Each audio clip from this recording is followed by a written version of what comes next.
Paano kung sabihin ko sa iyo na yung maliit na mesita na nakalimutan sa sala ng bahay mo ay maaaring maging pinakamakapangyarihang lugar ng mga biyaya sa buhay mo? Na sa 7 simpleng bagay, maaari kang lumikha ng portal ng mga grasya na napakalakas na ganap na magbabago sa iyong pamilya, sa iyong pananalapi at maging sa iyong kalusugan. Ngayon ay matutuklasan mo ang lihim ng mga altar sa bahay na ginagamit ng simbahan noong unang panahon at nagbabago ng buhay ng libu-libong Katoliko sa buong Pilipinas. At ang pinakamaganda, hindi ka gugugol ng kahit 1,000 piso para simulan ito ngayon din. Manatili hanggang sa dulo dahil ipapakita ko ang ika-7 bagay, ang pinakamakapangyarihan sa lahat na 70% ng mga tao ay hindi alam na kailangan sa altar.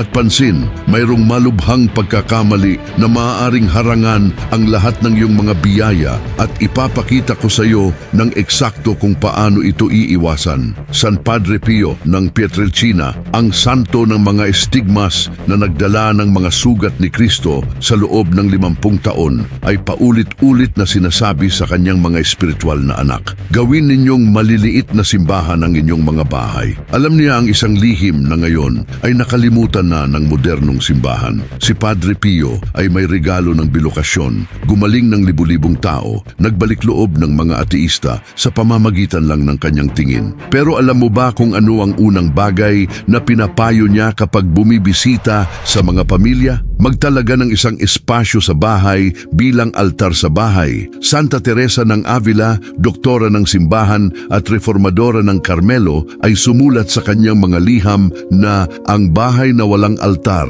ay parang katawan na walang kaluluwa. Siya na may mga mistikal na pangitain at pang-araw-araw na ecstasis na nakipag-usap ng harapan kay Kristo ay nag-iwan sa atin ng mahalagang aral na ito na ngayon ay ganap kong ipapakita sa iyo. Bago ko ipakita sa iyo ang 7 sagradong bagay, kailangan mong maunawaan kung bakit ito gumagana. Hindi ito pamahiin, hindi ito mahika. Ito ay purong teolohiya ng Katoliko. Sa aklat ng Exodo, Kabanata 25, Talata 8, iniuutos ng Diyos kay Moises, gagawa sila para sa akin ng santuwaryo at tatahan ako sa gitna nila. Hindi sinabi ng Diyos na magtayo kayo ng malaking simbahan. Sinabi niya, isang santuwaryo, isang sagradong espasyo kung saan siya maaring manahan. At tingnan ang pangako sa Ebanghelyo ni Mateo, Kabanata 18, Talata 20, kung saan 2 o 3 ang nagtitipon sa aking pangalan,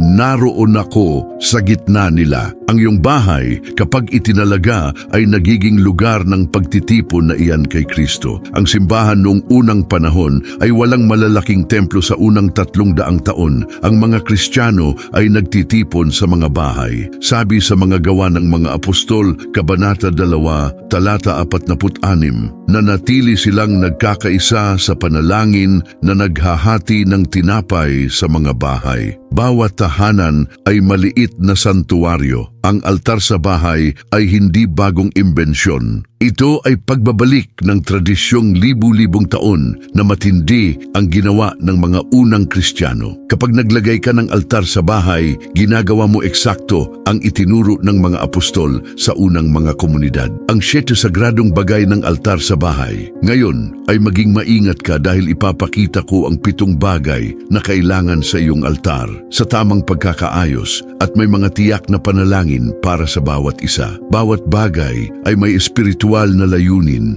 at malalim na dahilan sa teolohiya. Unang bagay, ang krusipiko na itinalaga. Ang krusipiko ay ang ganap na sentro ng iyong altar.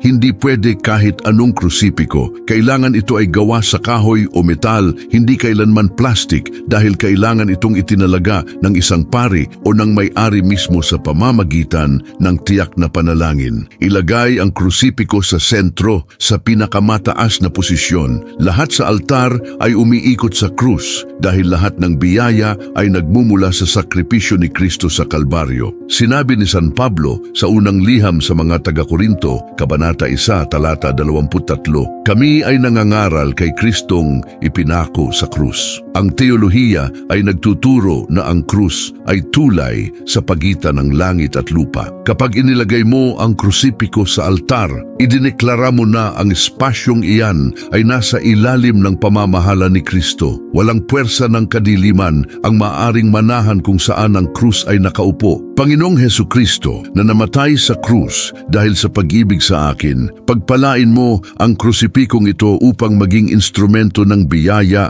proteksyon at kabanalan sa tahanang ito. Nawa ito ay patuloy na magpaalala sa amin ng iyong malaking pag-ibig at protektahan kami mula sa lahat ng masama. Sa pangalan ni Kristo aming Panginoon. Amen. Ilagay ang krusipiko sa pinakadulo ng altar sa taas ng iyong mga mata kapag nakaluhod ka. Ito ay dapat ang unang bagay na makikita mo kapag lumalapit sa altar. Pangalawang bagay, ang banal na Biblia na nakabukas. Ang salita ng Diyos ay kailangang pisikal na naroroon sa iyong altar. Hindi pwede ang Bibliang nakasara na nakatago sa drawer. Kailangan itong nakabukas, palaging nakabukas, sa tamang suporta. Ang tradisyon ng mga monasteryo nung gitnang panahon ay nagtuturo nito. Pinananatili ng mga monghe ang ebanghelyo na palaging nakabukas sa altar ng oratoryo dahil ang salita ng Diyos ay buhay at mabisa, gaya ng sinabi sa liham sa mga Hebreo, Kabanata 4, Talata 12. Pumili ng tiyak na aklat na iiwan nakabukas. Inirerekomenda ko ang Ebanghelyo ni Juan o ang aklat ng mga awit. Palitan ng aklat tuwing linggo pero panatilihing nakabukas ang Biblia. Ito ay espiritual na idineklara na ang iyong bahay ay nasa ilalim ng autoridad ng salita. Panalangin sa ibabaw ng Biblia. Panginoon, nawa ang iyong salita ay maging ilawan sa aking mga hakbang at liwanag sa aking landas. Nawa ang banal na aklat na ito na nakabukas sa altar na ito ay magbuhos ng buhay, karunungan at patnubay sa lahat na nakatira sa bahay na ito. Buksan ang aming mga puso upang tanggapin ang iyong katotohanan. Amen. Ilagay ang Biblia sa kanan ng krusipiko, iyong kanan kapag nakatingin ka sa altar, sa magandang suporta o sa isang piraso ng marangal na tela. Pangatlong bagay, ang banal na tubig na itinalaga. Ang banal na tubig ay isa sa pinakamakapangyarihang sakramental ng simbahang Katoliko. May kapangyarihan itong magtaboy ng mga demonyo, linisin ang kapaligiran at magdala ng biyaya ng Diyos. Sa ritual Romano ay nakasulat na ang banal na tubig ay nagpapalayas sa kapangyarihan ng kaaway. Panatilihing may lalagyan ng malinaw na salamin na may banal na tubig sa iyong altar. Hindi pwede plastic. Ang salamin ay sumisimbolo ng kadalisayan na transparency sa harap ng Diyos. Palitan ang banal na tubig tuwing 15 araw. Kumuha ng bago sa iyong parokya. Gamitin ang tubig na ito upang iwisik ang iyong buong bahay tuwing Biyernes, simula sa altar at pagkatapos ay sa lahat ng silid. Sinabi ni San Juan Maria Vianney, ang kura ng Ars, ang demonyo ay mas mabilis tumatakbo mula sa banal na tubig kaysa sa impyerno mismo. Panalangin sa pagwiwisik. Sa kapangyarihan ng dugo ni Jesus, iniwiwisik ko ang bahay na ito ng banal na tubig. Nawa ang lahat ng masama ay mapalayas, lahat ng karamdaman ay gumaling, lahat ng sumpa ay mabasag. Nawa ang kapayapaan ni Kristo ay manahan sa tahanang ito. Sa pangalan ng Ama, ng Anak, at ng Espiritu Santo. Amen. Ilagay ang lalagyan ng banal na tubig sa kaliwa ng krusipiko. At tuwing darating ka sa bahay o aalis, isawsaw ang iyong mga daliri sa banal na tubig at gumawa ng tanda ng krus na sinasabi, sa banal na tubig na ito at sa iyong mahalagang dugo, linisin mo ako, Panginoon, mula sa lahat ng kasalanan. Pang-apat na bagay, ang mga kandila na itinalaga. Ang liwanag ay laging kumakatawan kay Kristo sa tradisyong Kristiyano. Sa Ebanghelyo ni Juan, Kabanata 8, Talata 12, idineklara ni Jesus, ako ang liwanag ng sanlibutan. Ang mga kandila sa altar ay hindi dekorasyon. Sila ay malalim na simbolong teolohiko. Kailangan mo ng 2 kandila na kumakatawan sa kalikasang tao at banal ni Kristo o sa pananampalataya at mga gawa. Dapat puting kandila, hindi kailanman may kulay para sa pangunahing altar. Maglaan ng sandali sa araw, mas mabuti sa takip silim, upang sindihan ang mga kandila at gawin ang iyong mga panalangin. Si Santa Hildegarda ng Bingen, ang mistikong Aleman noong ika-12 siglo, ay sumulat na ang apoy ng kandilang nananalangin ay nagdadala ng mga panawagan ng tao sa trono ng Diyos nang mas mabilis kaysa sa anumang iba pang uri ng panalangin. Panalangin sa pagsisindi ng mga kandila. Panginoong Jesus, liwanag ng sanlibutan, sinisindi ko ang mga kandilang ito bilang simbolo ng aking pananampalataya. At kung paanong ang apoy na ito ay nagliliwanag sa kadiliman, nawa ang iyong presensya ay magliwanag sa aking buhay, sa aking pamilya at sa aking mga landas. Nawa ang aking mga panalangin ay umakyat sa iyo bilang matamis na pabango. Amen. Ilagay ang mga kandila sa ligtas na kandilero, isa sa bawat gilid ng krusipiko. Huwag kailanman iwan ang mga nakasinding kandila ng walang bantay. Kung kailangan mong lumabas, patayin at sindihan muli kapag bumalik. Ang mahalaga ay ang layunin at paggalang, hindi ang tagal ng apoy. Panglimang bagay, ang rosaryo na pinagpalang. Ang rosaryo ay ang pinakamakapangyarihang sandata laban sa mga puwersa ng kasamaan. Tinawag ito ni Padre Pio na ang sandata at sinabi na nanginginig ang demonyo kapag nakikita kahit ang pinakamaliit na tapat na may rosaryo sa kamay. Ang iyong altar ay kailangang may rosaryong pinagpala ng isang pari, mas mabuti sa espesyal na araw tulad ng kapistahan ni Birheng Maria. Hindi kailangan mahal na rosaryo ng pilak o ginto. Maaaring simple ng kahoy pero dapat pinagpala. Iwan ang rosaryo na palaging nakikita sa altar. Si Birheng Maria ay nagpakita sa Fatima, Lourdes at sa maraming aparisyon na palaging humihingi ng panalangin ng rosaryo. Si San Luis Maria Grignion de Montfort ay sumulat ng buong aklat tungkol sa kapangyarihan ng rosaryo na nagdodokumento ng daan-daang himala. Panalangin ng pagpapatalaga ng rosaryo. Maria Santissima, Ina ng Diyos at Ina namin, pagpalain mo ang rosaryong ito upang bawat Ave Maria na idasal ay maging rosas na inilalagay sa iyong paanan. Nawa ito ay maging instrumento ng pagbabalik loob, pagpapagaling at pagpapalaya para sa akin at sa lahat na aking idadalangin. Amen. Magdasal ng kahit isang dekada ng rosaryo araw-araw sa harap ng iyong altar. Kung maaari, ang buong rosaryo. Kunin ang rosaryo mula sa altar, hawakan ng may paggalang, at pagkatapos halikan ang krusipiko ng rosaryo bago ibalik sa lugar nito. Pang-anim na bagay, ang larawan ng iyong patrong santo. Bawat tao ay may patron na santo, maging ang santo ng iyong pangalan, ang santo ng iyong propesyon, o isang santo na may espesyal na debosyon ka. Isang larawan o estampita ng santong iyan ay dapat nasa iyong altar.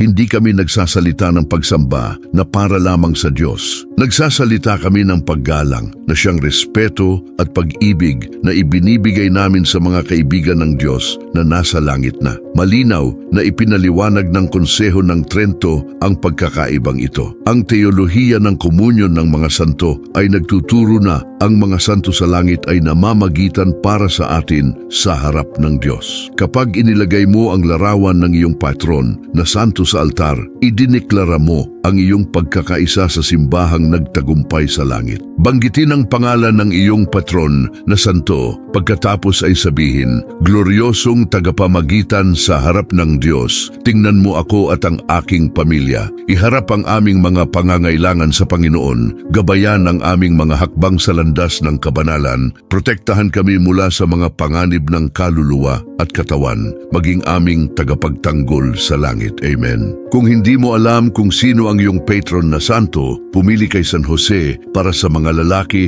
o kay Birheng Maria para sa mga babae. Ilagay ang larawan sa isa sa mga gilid ng altar, palaging mas mababa sa krusipiko sa taas, upang maaalala na ang mga santo ay nakaturo kay Kristo, hindi sa kanila mismo. Pangpitong bagay, ang lalagyan ng mga petisyon, ang pinakamakapangyarihan. Ngayon ay ipapakita ko ang ikapitong bagay. Iyong 70% ng mga tao ay hindi alam na kailangan sa altar. Ito ang lalagyan ng mga petisyon, tinatawag ding kahon ng mga layunin o kalis ng mga panawagan. Kumuha ng magandang maliit na kahon na gawa sa kahoy, metal o seramika. Maaari ring mangkok na luwad. Ang mahalaga ay eksklusibong nakalaan para sa sagradong layuning ito. Huwag gamitin sa ibang bagay. Sa loob ng kahong ito, ilalagay mo ang maliliit na papel na may nakasulat na iyong mga layunin sa panalangin. Maaaring ang iyong pangalan, pangalan ng mga kapamilya, tiyak na kahilingan, pasasalamat.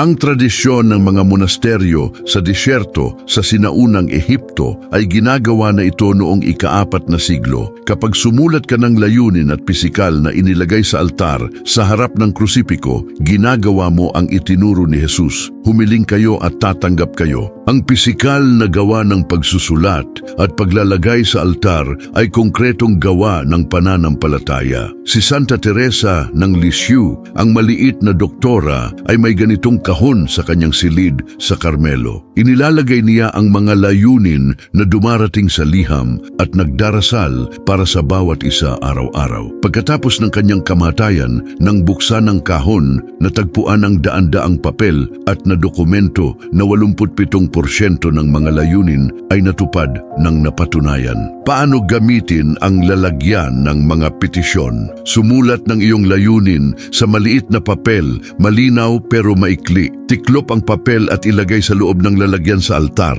Tuwing magdarasal ka sa harap ng altar, kunin ang lalagyan, hawakan ng 2 kamay at sabihin, Panginoon, kilala mo ang lahat ng mga layuning ito. Pinagkakatiwalaan ko ang iyong perpektong kalooban. Mangyari ayon sa iyong salita. At kapag natupad ang isang layunin, alisin ang papel, magpasalamat ng malakas at sunugin ang papel sa apoy ng kandila ng altar ng ligtas. Kung pagkatapos ng 40 araw ang layunin ay hindi natupad, huwag panghinaan ng loob. Magpatuloy sa panalangin. Baka inihahanda ng Diyos ang mas mabuti. Panalangin sa ibabaw ng lalagyan ng mga petisyon. Banal na Ama, ang lalagyan na ito ay naglalaman ng mga panawagan ng aking puso. Kilala mo ang bawat pangangailangan, bawat luha, bawat hangarin. Ipinagkakatiwala ko sa iyo ang lahat.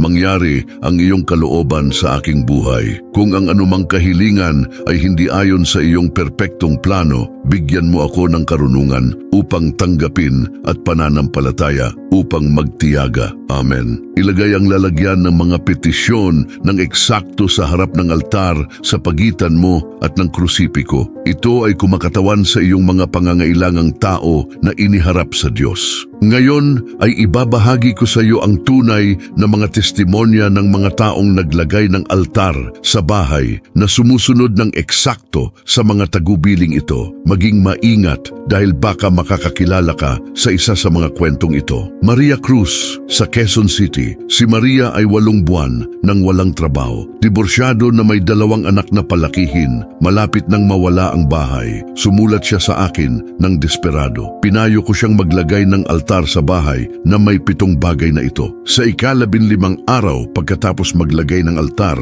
inilagay niya sa lalagyan ng mga petisyon ang papel na nakasulat, Panginoon, kailangan ko ng trabaho ng agarang. Nagpatuloy siyang magdasal araw-araw. Sinisindi ang mga kandila. Iniwiwisik ang bahay ng banal na tubig. Sa ika-21 araw, isang Martes, tumawag siya para sa interview sa trabaho sa isang kumpanyang hindi niya alam na umiiral. Tinanggap agad na may sahod na 30% na mas mataas kaysa sa nakaraang trabaho. Sumulat sa akin si Maria nang umiiyak, Padre, naramdaman ko na hinawakan ni Birheng Maria ang aking kamay sa interbyong iyan. Ginawa ng altar ang aking bahay na lugar ng pag-asa. Ngayon, ang aking mga anak ay humihinto rin sa harap ng altar upang manalangin. Ito ang puso ng aming pamilya. John Reyes sa Manila. Si John Reyes ay may negosyo na nabubulok. Mga utang na mahigit 100,000 piso. Mga supplier sa pintuan. Mga empleyado na hindi nakakatanggap. Isinasaalang-alang niyang sumuko sa lahat. Naglagay siya ng altar sa isang Biyernes, araw ni Birheng Maria. Inilagay niya sa lalagyan ng mga petisyon ang pangalan ng kanyang kumpanya at ang eksaktong halaga na kailangan upang mabayaran ang mga mga utang. Araw-araw, kapag binubuksan ang tindahan, nagdarasal siya ng 10 minuto sa harap ng altar bago buksan ang pintuan. Sa loob ng wala pang 30 araw, nagsimulang mangyari ang mga bagay na hindi maipaliwanag. Mga lumang kliyente na may utang ay nagsimulang magbayad. Isang bagong kliyente ay gumawa ng malaking bili. Isang supplier ay nag-alok ng termino ng pagbabayad ng walang interes. Sinabi sa akin ni John, "Padre, sa loob ng 60 araw ay nabayaran ko ang 75% ng mga utang. Ngayon ang aking tindahan ay may maliit na altar sa opisina. Alam ng aking mga empleyado na doon kami nagsisimula at nagtatapos ng araw. Kahit mga kliyenteng hindi Katoliko ay gumagalang at ilan ay humingi na turuan ko kung paano maglagay." 1968, Angelica de la Cruz sa Davao City. Si Angelica ay may anak na 12 taong gulang na may malubhang depresyon. Ang bata ay sumubok laban sa sariling buhay ng 2 beses. Siya ay nabubuhay sa patuloy na desperasyon. Mga gamot ay hindi gumagana. Mga therapy ay hindi umuusad. Naglagay siya ng altar sa kanyang silid dahil ayaw ng anak ng mga bagay na relihiyoso sa silid niya. Bawat gabi, alas 11, sinisindi niya ang mga kandila at nagdarasal ng buong rosaryo na humihingi ng pagpapagaling ng anak. Araw-araw ay inilalagay ang pangalan niya sa lalagyan ng mga petisyon. Sa 3 linggo, gumising ang anak ng madaling araw at natagpuan ng ina na nananalangin sa harap ng altar. Lumuhod siya sa tabi niya at umiyak ng 40 minuto. Iyan ang sandali ng pagbabago. Ngayon, 5 buwan pagkatapos, ang bata ay hindi na umiinom ng gamot na psikiatriko. Siya mismo ay humingi ng maliit na krusipiko sa silid. Sinabi sa akin ni Angelica, "Padre, iniligtas ng altar ang aking anak." Sinabi ng psychologist na ito ang pinakamabilis na pagbangon na nakita niya sa 20 taon ng karera. Alam ko na ito ay kapangyarihan ng panalangin sa harap ng itinalagang altar. Roberto Fernandez, São Paulo, Brazil. Si Roberto ay may 43 taon at sirang pagsasama. Humingi ang kanyang asawa ng diborsyo at may proseso na. 20 taon ng pagsasama na nawawala. Naglagay siya ng altar kahit hindi naniniwala ang asawa. Tinutuya siya kapag lumuluhod siya upang manalangin. Pero nagtiyaga si Roberto. Araw-araw, walang palya, 40 minuto sa harap ng altar. Sa lalagyan ng mga petisyon ay inilagay niya, "Panginoon, ibalik ang aking pagsasama." Sa 40 araw, ang kanyang asawa ay nanaginip ng gabing iyan. Nanaginip siya kay Birheng Maria na nagsabi, "Ang asawa mo ay nananalangin para sa iyo. Huwag sirain ang pinag-isa ng Diyos."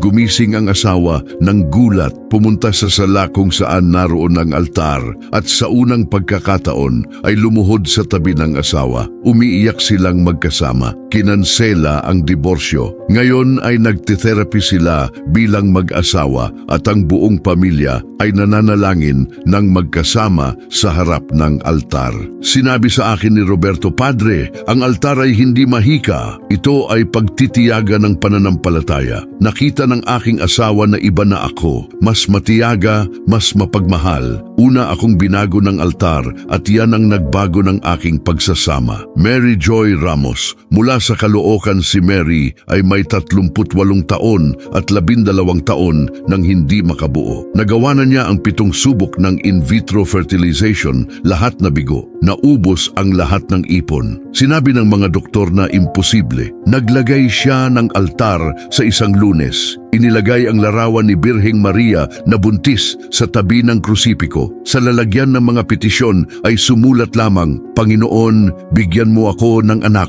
Sa loob ng 3 buwan, siya at ang asawa ay nananalangin ng magkasama sa harap ng altar tuwing gabi. Nagdasal sila ng nobena ng fertilidad ni San Geraldo Mahela. Iniwiwisik ang silid ng banal na tubig. Sa dulo ng 3 buwan, natuklasan niyang buntis ng natural. medical, hindi maipaliwanag ng mga doktor. Perpekto ang pagbubuntis. Ngayon ang sanggol ay 8 buwan na. Sumulat sa akin si Mary, "Padre, ipinanganak ang aking anak sa araw ni Birheng Maria Aparecida. Ang pangalan niya ay Samuel na nangangahulugang dinig ng Diyos. Bawat gabi, bago matulog, ay dinadala ko siya sa bisig hanggang sa altar at nagpapasalamat. Alam ko na himala ito." Michael Garcia, Rio de Janeiro. RJ, si Michael ay may mga bisyo na sumisira sa kanyang buhay. Kokaina at alak sa loob ng 15 taon. Nawala ang trabaho, pamilya, dignidad. Nakatira sa kalye, nagnanakaw upang sustentuhan ang bisyo. Isang misyonera ang natagpuan siya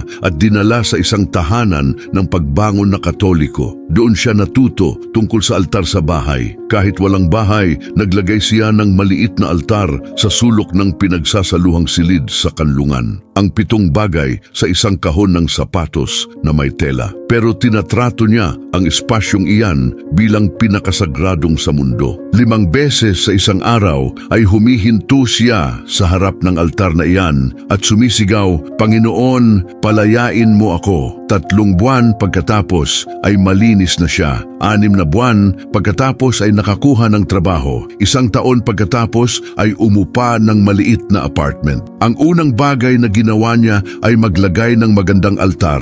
Si Michael ngayon ay voluntaryo na tumutulong sa ibang adik sa droga. Sinabi niya sa akin, "Padre, ang altar ay aking angkla. Sa mga sandali ng pagnanasa, ihahagis ko ang sarili ko sa harap ng krusipikong iyan. Napakalakas ng presensya ng Diyos sa espasyong iyan na nawawala ang pagnanais sa droga. Tinuruan ako ng altar na hindi ako nag-iisa. 3 mahalagang kondisyon upang gumana ngayon ay maging maingat ka dahil ipapakita ko ang 3 espiritual na kondisyon na kailangang naroroon upang ang altar sa bahay ay maglabas ng buo nitong kapangyarihan sa iyong buhay. Kung kulang ang isa sa mga ito, ang altar ay magiging dekorasyon lamang. Kondisyon 1, pananampalatayang matiyaga, hindi mahikang pananampalataya. Ang altar sa bahay ay hindi anting-anting, hindi pamahiin, hindi mahika. Ito ay sagradong espasyo ng pagkikita sa Diyos na nangangailangan ng tunay na pananampalataya at pagtitiyaga. Maraming tao ang naglalagay ng altar at umaasa ng resulta sa 3 araw. Kapag hindi nangyari, tinalikuran. Hindi iyan pananampalataya, bargaining iyan. Ang tunay na pananampalataya ay nagpapatuloy sa panalangin kahit hindi nakikita agad ang resulta. Sabi sa Hebreo Kabanata 11, Talata 1, ang pananampalataya ay katiyakan ng mga bagay na inaasahan, ang paniniwala sa mga katotohanan na hindi nakikita. Kailangan mong manalangin sa harap ng altar araw-araw, sindihan ang kandila o hindi, may gana o wala, makita ang resulta o hindi. Kung sumuko ka sa unang kahirapan, ang altar ay magiging relihiyosong muwebles lamang na walang espiritual na kapangyarihan. Hindi obligadong sundin ng Diyos ang ating schedule. Siya ay gumagalaw sa perpektong panahon. Ang bahagi mo ay maging tapat sa araw-araw na panalangin. Kondisyon 2, buhay ayon sa Ebanghelyo. Hindi ka maaaring magkaroon ng altar sa bahay at mabuhay sa malubhang kasalanan ng sinasadya. Hindi gumagana, magiging pagkukunwari iyan sa harap ng Diyos. Kung may galit sa iyong puso, kung nabubuhay sa pangangalunya, kung nasa sitwasyon ng mortal na kasalanan nang may kamalayan at ayaw umalis, ang altar ay hindi magdudulot ng himala sa iyong buhay. Una ay kailangan ng pagbabalik loob, pagkumpisal, pagbabago ng buhay. Sinabi ng Propeta Isaias, Kabanata 1, Talata 15, kapag ibubuka ninyo ang inyong mga kamay, itatago ko sa inyo ang aking mga mata. Kahit paramihin ninyo ang inyong mga panalangin, hindi ko didinggin dahil ang inyong mga kamay ay puno ng dugo. Hindi dinirinig ng Diyos ang panalangin ng mga nabubuhay nang sinasadya laban sa kanyang kalooban. Kahinatnan ng hindi pagbubuhay ng Ebanghelyo. ang altar ay magiging bigat ng konsensya. Tuwing titingin ka rito, madarama mo ang pagkondena sa halip ng kapayapaan. Hindi hiniling ng Diyos ang perpeksyon, pero hiniling ang katapatan. Kung nadadapa ka, bumangon, magkumpisal at magsimula muli. Pero hindi maaaring mabuhay sa pagkukunwari. Condition 3, paggalang at pagpapatalaga ng espasyo. Ang lugar kung saan mo ilalagay ang altar ay kailangang tratuhin bilang sagradong espasyo. Hindi pwede sa gitna ng gulo, hindi pwede may TV na nakabukas sa tabi, hindi pwede sulok na improvise ng walang pag-iingat. Ihanda ang espasyo ng may pagmamahal. Maaring simple, pero dapat malinis, maayos, magalang. Gumamit ng magandang mantel, panatilihing maayos ang lahat. Hindi kailangan malaki ang altar, pero kailangan marangal. Narinig ni Moises mula sa Diyos sa Exodo Kabanata 3, Talata 5. Tanggalin ang iyong mga sandalyas sa iyong mga paa dahil ang lugar na iyong kinatatayuan ay banal na lupa. Kung itinuring banal ng Diyos ang isang piraso ng disyerto kung saan siya nagpapakita, gaano pa kaya ang espasyo sa iyong bahay na itinalaga sa panalangin, kahinatnan ng kawalan ng paggalang. Kung tratuhin mo ang altar ng pabaya, hayaang mag-ipon ng alikabok, gamitin ang espasyo sa ibang bagay, ang presensya ng Diyos ay aalis sa lugar na iyan. Mawawala ang pagpapahid. Pisikal na mananatili ang altar pero espiritual ay patay na.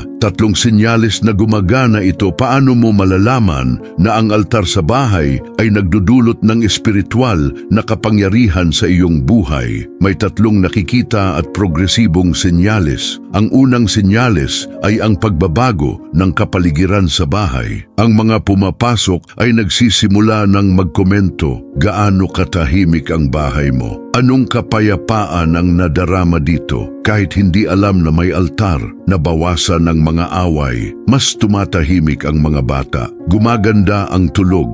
May pakiramdam ng proteksyon, ng pagtanggap ng presensya. Hindi imahinasyon, ito ay tunay na aksyon ng Espiritu Santo. Ikaw mismo ay napapansin na mas gusto mong manatili sa bahay. Ang espasyo kung saan naroon ang altar ay nagiging iyong kanlungan sa mahihirap na sandali. Nadarama mong naaakit na manalangin kahit hindi dati ugali. Ang pangalawang senyales ay panloob. Nagsisimula kang magkaroon ng mas malinaw na desisyon. Nababawasan ang mga kabalisahan. Ang gulong mental na iyan na nagpapahirap sa iyo ay nagsisimulang mawala. Nagsasalita ang Diyos sa pamamagitan ng kapayapaan. Kapag regular kang nananalangin sa harap ng altar, ang iyong isip ay tumatahimik at nakakadinig ka ng mahina at banayad na tinig ng Espiritu Santo na gumagabay sa iyong mga landas. Lumilitaw ang mga ideya, solusyon, insight na hindi mo karaniwang magkakaroon. Nagkakaroon ka ng mas matalas na espiritual na pagkilala. Nakikita mo kung ano ang mula sa Diyos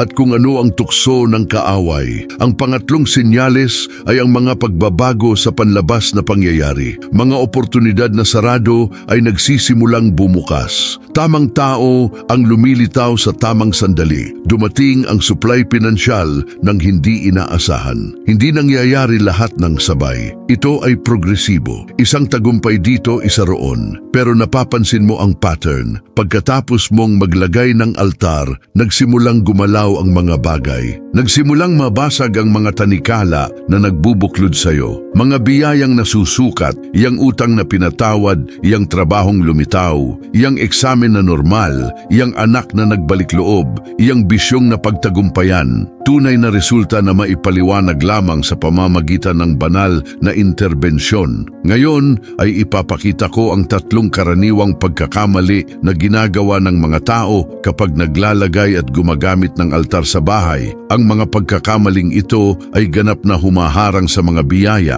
Maging maingat dahil baka ginagawa mo ang isa rito nang hindi napapansin. Pagkakamali, 1. Maglagay ng altar at kalimutan ito. Ang pinakakaraniwang pagkakamali ay maglagay ng altar nang may sigasig sa unang araw at pagkatapos ay talikuran. Naroon ang altar, maganda, pero lumipas ang 1 linggo nang hindi ka nananalangin sa harap nito. Ang altar sa bahay ay hindi dekorasyon ng bahay. Ito ay espiritual na pangako. Parang relasyon nangangailangan ng araw-araw na dedikasyon. Hindi ka maaaring umasa na gumalaw ng malakas ang Diyos sa pamamagitan ng bagay na hindi mo pinahahalagahan. Kapag tinalikuran mo ang altar, nagpapadala ka ng espiritual na mensahe na hindi prioridad ang Diyos. Nawawala ang pagpapatalaga ng espasyo. Nawawala ang pagpapahid. Parang halaman na dinilig mo sa unang araw at pagkatapos ay nakalimutan. Nalanta ito, magtaguyod ng tiyak na oras araw-araw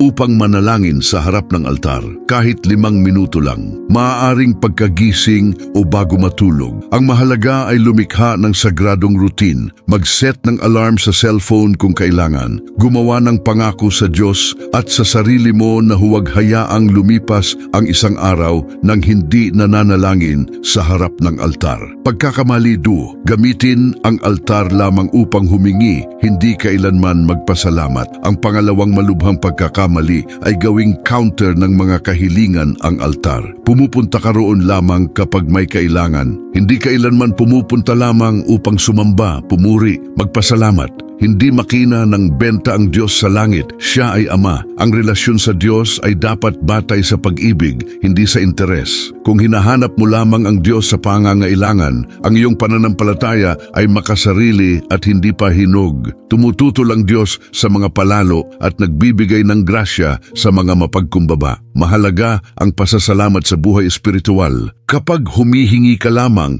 at hindi kailanman nagpapasalamat, nagpapakita ka ng kawalang utang na loob na nakakainsulto sa Diyos at nagsasara ng gripo ng mga biyaya. Gumaling si Jesus ng 10 kitongin, pero isa lamang ang bumalik upang magpasalamat. Nagtanong si Jesus, nasaan ang iba pang 9? Para sa bawat kahilingan na ginagawa mo sa harap ng altar, gumugol ng kahit parehong oras sa pagpapasalamat. Ilista ng malakas ang mga biyayang natanggap mo na. Magpasalamat sa buhay, sa pamilya, sa kalusugan, sa bahay, sa tinapay ng bawat araw. Maglaan ng 1 araw sa linggo lamang para sa pasasalamat ng walang kahilingan. Sumamba at magpasalamat lamang. Makikita mo kung paano dadami ang mga biyaya. Pagkakamalitre, pamahin sa halip ng pananampalataya. Ang pangatlong pagkakamali ay tratuhin ang mga bagay ng altar bilang mahikang anting-anting. Iniisip na ang kandila lamang ay may kapangyarihan, na ang rosaryo ay talisman, na ang banal na tubig ay mahikang potion. Ang mga bagay ay sakramental, ibig sabihin sila ay nakaturo sa Diyos pero walang kapangyarihan sa kanila mismo. Ang kapangyarihan ay nasa Diyos at sa pananampalataya ng nananalangin. Hindi ka protektado ng mahika ng krusipiko. Kinakatawan ng krusipiko si Kristo na nagpoprotekta sa iyo kapag nagtitiwala ka sa Kanya. Ang pamahiin ay kasalanan laban sa unang utos. Ito ay idolatria na nakabalat kayo. Kapag ibinibigay mo ang kapangyarihan sa mga bagay sa halip na sa Diyos, hinaharangan mo ang aksyon ng Espiritu Santo. Hindi gumagalaw ang Diyos kung saan may idolatria. Tuwing gagamit ka ng anumang bagay sa altar, idirekta ang iyong pananampalataya sa Diyos, hindi sa bagay. Kapag sinisindi ang kandila, alalahanin na si Kristo ang liwanag. Kapag kinuha ang rosaryo, alalahanin na nananalangin sa pamamagitan ni Maria, pero para sa Diyos. Kapag iniwiwisik ang banal na tubig, alalahanin na ang kapangyarihan ay nasa pangalan ni Jesus na iyong tinatawag, hindi sa tubig mismo. Tamang pananampalataya ay nagbibigay gloria sa Diyos at nagpapalaya ng mga himala. Ngayon ay bibigyan kita ng lahat ng praktikal na tagubilin kung paano maglagay, magpanatili at gamitin ang iyong altar sa bahay. Maging maingat sa bawat detalye dahil ang tamang paraan ay nagpaparami ng espiritual na bisa. Emiga kailangang materyales, lahat na accessible. Una maliit na mesa o side table, maaaring simple ng kahoy, hindi kailangan bago. Un puting malinis na mantel upang takpan ang mesa, maaaring pinutol na bedsheet. Un krusipiko ng kahoy o metal na 20 hanggang 40 sentimetro. Un katolikong Biblia sa Filipino, maaaring gamit na meron ka na. Un lalagyang salamin para sa banal na tubig, maaaring magandang baso na iyong isasantabi. 2 puting kandila ng setin araw o malalaking cylindrical candles. Diyos ligtas na kandilero, maaaring simple ng salamin o metal.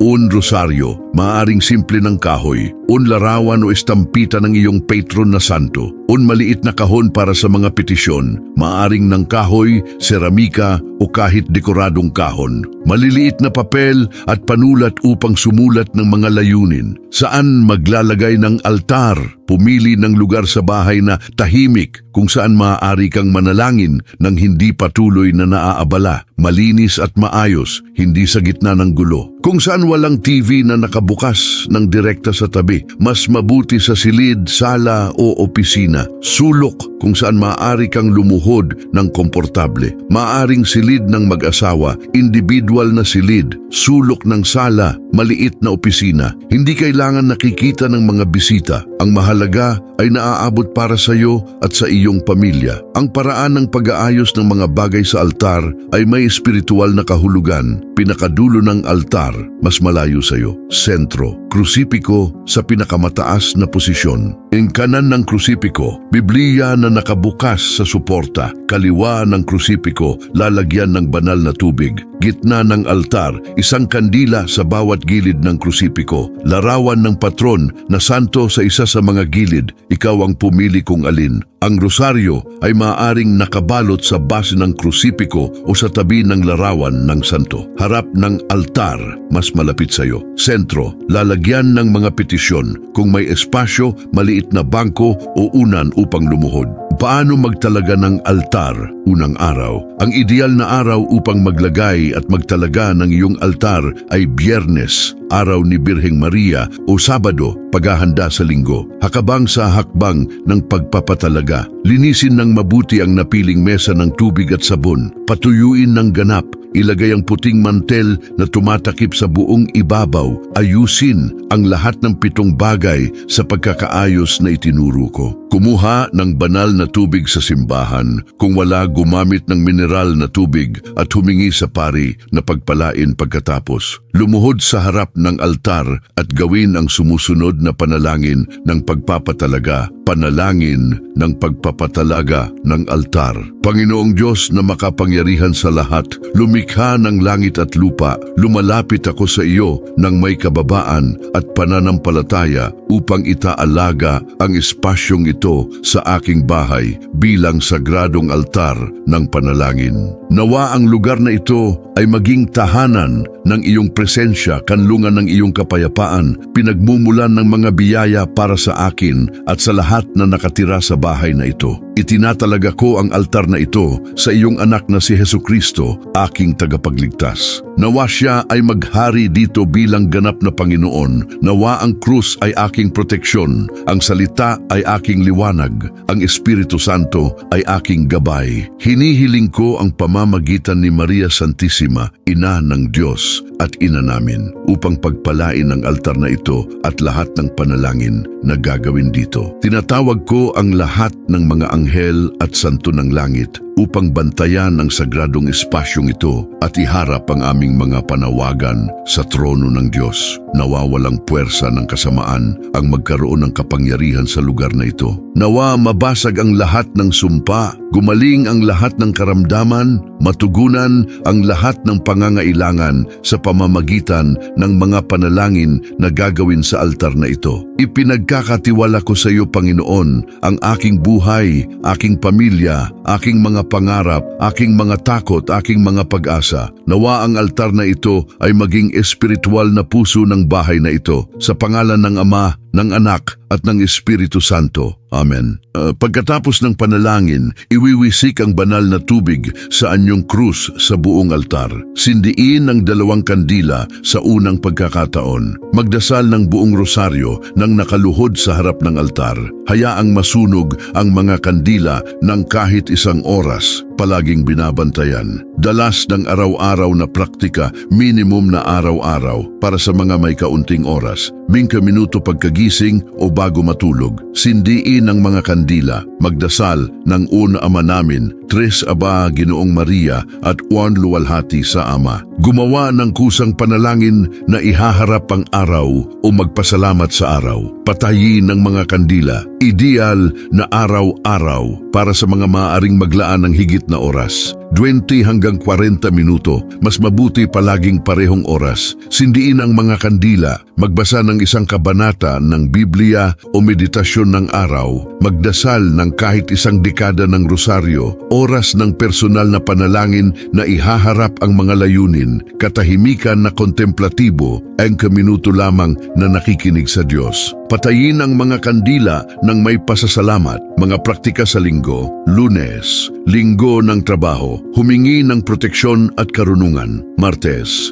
magdasal para sa mga kaluluwa sa purgatorio, sindiin ang ekstra na kandila. Miyerkules, magdasal kay San Jose, trabaho at supply ng pamilya. Huwebes, magdasal sa harap ng Santisimo kung maaari pumunta sa simbahan o gumawa ng espiritual na pagsamba. Biyernes, araw ni Birheng Maria, magdasal ng buong rosaryo at iwiwisik ang buong bahay ng banal na tubig. Sabado, linisin ng ganap ang altar, palitan ang banal na tubig, ayusin ang lahat. Linggo, araw ng Panginoon, magdasal ng pamilya sa harap ng altar kung maaari. MGA praktika sa buwan, bawat ika-13 ng buwan, magdasal para sa mga kahilingan ni Birheng Maria ng Fatima, magdasal ng rosaryo ng mga misteryo ng araw, bawat ika-25. I-renew ang mga kandila, linisin ang lahat ng bagay ng basang tela, suriin kung may kailangang palitan, unang biyernes ng buwan, gumawa ng mas mahabang bigilya ng panalangin 1 hanggang 2 oras. Para magtalaga ng mga bagong kandila, hawakan ng mga kandila ng 2 kamay at sabihin,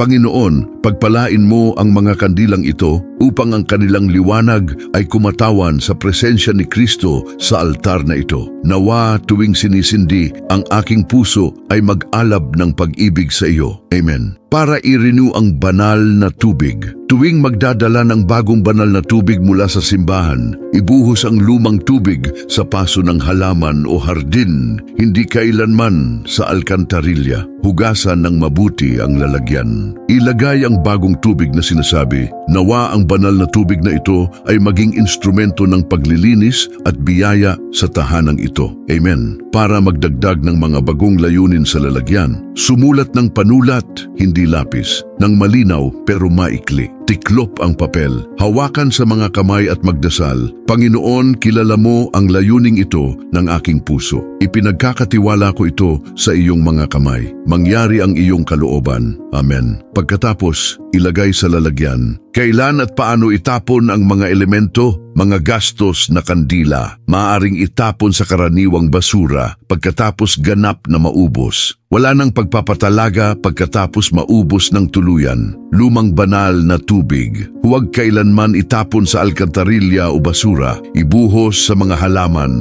hardin o malinis na lupa. Mga papel ng mga petisyong natupad, sunugin sa apoy ng kandila ng altar ng ligtas sa metal na plato. Ang abo ay maaaring itapon sa basura o ilibing sa hardin. Magiabagay na nasira, krusipiko, larawan, dalhin sa simbahan para sa tamang pagtatapon. Huwag kailanman itapon ang mga itinalagang bagay sa karaniwang basura. Nasirang rosaryo, dalhin para sa pagkukumpuni o sa simbahan para sa pagtatapon. Kung gusto mong ingatan, ilagay sa hiwalay na kahon, hindi kailanman sa basura. MGA inire-rekomendang oras para sa panalangin pinakamabuting oras. Sa pagitan ng 5 a.m. at 7 a.m., gininto ang oras espiritual o sa pagitan ng 9 p.m. at 11 p.m. bago matulog, mga makapangyarihang oras. 3 a.m. ng madaling araw, oras ng banal na awa kung natural na gumising. 6 a.m. simula ng araw, iharap sa Diyos. 3 p.m. oras ng kamatayan ni Kristo, kung maaari isang aba, Ginoong Maria. 9 p.m. Pagsusuri ng konsensya ng araw.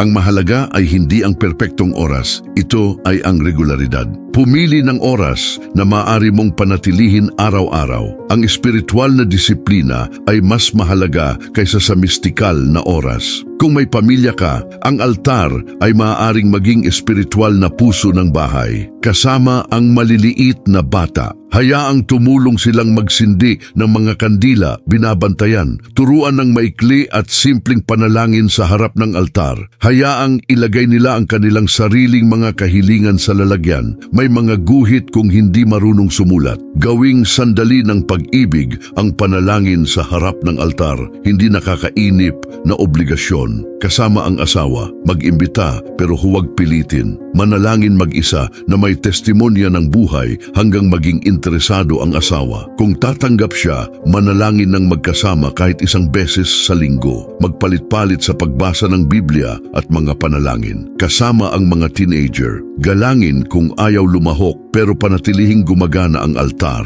Ilagay ang mga layunin para sa kanila sa lalagyan. Mag-iwan ng espasyo upang lumapit sila kapag nararamdaman ang pangangailangan. Ang tahimik na testimonya ay mas makapangyarihan kaysa sa pagpilit. Pero bago pumunta sa pagtatapos, kailangan kong sabihin sa iyo ang isang bagay na napakahalaga. Nakakaunti lamang ang nakakaalam tungkol sa altar sa bahay. May lihim na panalangin na itinuro lamang ni San Padre Pio sa kanyang pinakamalapit na espiritual na mga anak. Isang panalangin na pinapadasal niya sa harap ng altar sa bahay tuwing Biyernes ng gabi at ginagarantiyan niya na may kapangyarihan itong basagin ang mga sumpa ng henerasyon. Ang panalangin na ito ay ipopost ko sa mga komento ng video na ito, pero lamang para sa mga talagang nagbasa hanggang dito at nakatuon sa buhay ng panalangin. Hanapin sa mga nakapin na komento ang lihim na panalangin ni Padre Pio. At pansin, may praktika na hindi ko pa ipinahayag na ang buwan ng pagpapatalaga ng altar. Sa araw na makumpleto mo ang isang buwan ng altar na nakaset up, kailangan mong gumawa ng tiyak na ritual ng pag-renew. Iyan ay ipapaliwanag ko ng detalyado sa susunod na video. Kung naglagay ka na ng iyong altar o maglalagay, mag-iwan sa mga komento, ang aking altar ay itinalaga o maglalagay ako ng altar sa linggong ito. Gusto kong malaman kung ilang tao ang talagang mag-a-apply ng aral na ito. At kung may altar ka na sa bahay pero gumagawa ng isa sa 3 pagkakamali na ipinahayag ko, magkomento. Itatama ko ang aking pagkakamali. Huwag mahiya. Ang mahalaga ay magsimula muli ng tama. Ikaw na nanood hanggang dito, gusto kong sabihin sa iyo ng puso sa puso. Alam ko na hindi ka dumating sa video na ito ng aksidente. Baka dumadaan ka sa mahirap na sandali. Baka may sakit sa iyong puso na parang walang solusyon. Baka pagod ka ng manalangin at nararamdamang hindi dinirinig ng Diyos. Ang altar sa bahay ay hindi mahikang formula, pero ito ay seryosong pangako sa Diyos. Ito ay ikaw na nagsasabi, Panginoon, gusto kitang hanapin araw-araw. Gusto kong ang aking bahay ay maging iyong bahay. Gusto kong ikaw ang sentro ng aking buhay. At kapag ginagawa mo ito ng may tapat na puso, may matiyagang pananampalataya, nabubuhay ayon sa Ebanghelyo at tinatrato ang altar ng may paggalang, ginagarantiya ko sa iyo, magpapakita ang Diyos sa iyong buhay ng makapangyarihan. Maaring hindi sa paraang iniisip mo, maaring hindi sa oras na gusto mo, pero hindi kailanman tinalikuran ng Diyos ang mga tunay na humahanap sa Kanya. Ikaw na nanonood sa akin ngayon ay naging bahagi na ng isang espiritual na pamilya. Kami ay libu-libong tao sa buong Pilipinas na nagbabalik ng tradisyon ng mga altar sa bahay. Hindi ka nag-iisa sa paglalakbay na ito. Gusto kitang anyayahang gumawa ng 3 bagay ngayon. Una, mag-subscribe sa channel at i-activate ang bell. Bawat linggo ay nagdadala ako ng malalim na aral mula sa espiritualidad ng Katoliko na magbabago ng iyong buhay ng panalangin. Pangalawa, mag-iwan ng iyong komento na nagsasabi kung maglalagay ka ng altar, kung mayroon ka na, o magbahagi ng testimonya ng sinagot na panalangin. Ang pagbasa ng inyong mga testimonya ay nagpapalakas ng pananampalataya ng libu-libong tao. Pangatlo, i-share ang video na ito sa kahit 3 tao na alam mong kailangan marinig ang mensaheng ito. Maaring kapamilya, kaibigan, isang taong dumadaan sa kahirapan. Maaari kang maging instrumento ng Diyos upang baguhin ang buhay ng isang tao. At ngayon, kahit saan ka naroroon, gagawin ko ang isang panalangin ng biyaya sa ibabaw mo. Panalangin sa wakas ng biyaya. Panginoong Hesukristo, pagpalain ng bawat taong nanood ng video na ito hanggang dulo. Nawa ang Espiritu Santo ay magalab sa kanilang mga puso ng tunay na hangarin na hanapin ka sa pamamagitan ng altar sa bahay. Ibuhos ang iyong mga biyaya sa kanilang mga bahay. Nawa ang kapayapaan ni Kristo ay manahan sa bawat tahanan. Nawa ang proteksyon ni Maria Santissima ay takpan ang bawat pamilya. Basagin ang lahat ng sumpa, lahat ng karamdaman, lahat ng kakulangan. Buksan ang mga pintuan na sarado. Ibalik ang mga sirang bagay. Pagalingin ang mga nasugatan. Nawa ang bawat altar sa bahay na ilalagay sa pamamagitan ng video na ito ay maging ilawan ng liwanag sa gitna ng kadiliman ng mundong ito. Nawa libu-libong tahanan ay maging maliliit na santuwaryo ng iyong presensya. Banal na Ama, ipinagkakatiwala ko sa iyo ang lahat na nanonood sa akin. Ingatan sila gaya ng pag-iingat mo sa akin. Panatilihin sila sa pananampalataya. Palakasin sila sa pag-asa, mag-alab sila sa pag-ibig, at nawa si San Padre Pio, San Jose, Santa Teresa ng Avila at lahat ng santo ng langit ay mamagitan para sa atin sa harap ng iyong trono. Sa pangalan ng Ama, ng Anak at ng Espiritu Santo. Amen. Pagpalain ka ng Diyos at ng buong iyong pamilya hanggang sa susunod na video. Sa kapayapaan ni Kristo.